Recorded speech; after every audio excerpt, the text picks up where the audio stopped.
So we got some spooky news kind of going on in the world here. You guys know The Conjuring just had honestly a crazy box office pull with the last rites. I was not expecting that movie to be as big as it was, but this Conjuring movie made Marvel money. I'm not even kidding. Let's look at this box office. This box office right now pull $464 million worldwide. What did the let's see like what Fantastic Four is at. Fantastic Four box office. Okay, still though, that's still really close to All It, and then it beat out Thunderbolts for sure. Thunderbolts, which I really like Thunderbolts as well.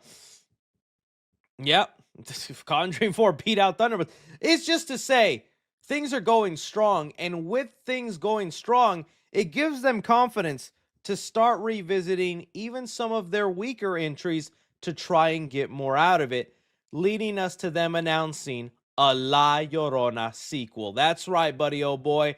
They announced here that the Curse of La Llorona sequel finally gets underway, and they already have a couple of cast members, Jay Hernandez, Monica Raymond, among the cast. Now, again, for those of you who don't remember, a lot of people consider The Curse of La Llorona, which was so bad, which is such a funny, like, ironic thing. This movie was so bad that even though it was obviously in the Conjuring universe, because there was characters from Annabelle thrown in there and connections to the overall world, it ended up being so bad to them that they came out later and said, "Oh, what? La Llorona's not in the Conjuring universe? No, no, no, no, no, no, no. What you talking about? Get that movie out of here. That's not part of our universe."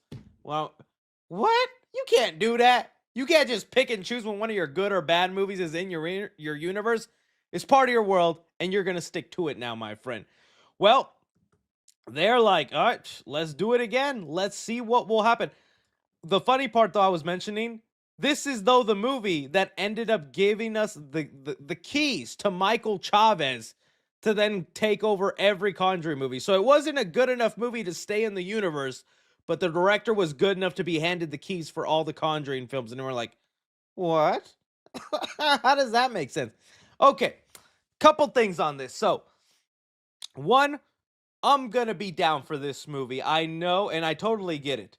But you have to understand, growing up Mexican and in a Mexican household, La Llorona was our boogeyman, was our character that your parents would tease at you and be like, stop crying. Stop. La Llorona's gonna get you. She's gonna come in here at night, and all the legends of her were creepy. It's just one of those characters that every Mexican kid knew growing up. So it made it interesting. And that's why it was so funny when you go watch this movie and there's like not much Hispanic representation in it. In fact, I think it followed, which she's awesome, Linda Cardellini throughout the whole movie, and you're like, what? Lean into what makes it good, and it feels like that's what they're doing at this time, leaning into the heritage of La Llorona, the culture behind it more. I mean, look at this cast, Hispanic city it looks like here, and even in the article they attribute uh the Hispanics as being the reason this movie's happening. It says here, Latino audiences are among those flocking to the scares, with Revenge of La Llorona hoping to tap that market. So it's not even saying that it's because so many Hispanic people went to go watch the first La Llorona. It's saying a lot of Hispanic people are a big part of the demographic for movies like The Conjuring, The Nun, Annabelle, which makes a lot of sense in our culture. We tend to believe a lot in those supernatural stuff, so makes no surprise that internationally those markets, those movies probably do really well worldwide. So they're like, hey, let's feed them a little something, right? So it could be cool. I don't mind it. I feel like hopefully they do it right this time. They actually get something good going. It's not going to be Michael Chavez directing it again this time.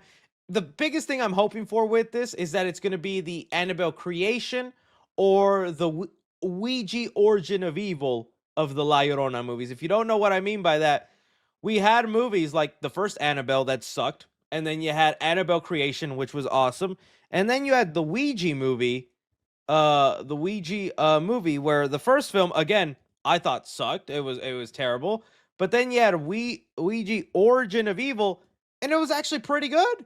Like the second version, the second entry was good. I feel like that's what could be happening here. Is like first La Llorona just was not great. The second entry could be a lot better. It could be fun. So yeah, but I like seeing what the chat was saying. We need more mythological Hispanic creatures coming to like La Chupacabra movie. Yeah, let's do it. I would like a La Chupacabra film. That would be a lot of fun. Um, so yeah, let's see what happens. See if this is good, and let's have her drown them kids, man. I would. Let's have her drown them kids. F them kids. I'm with La Llorona.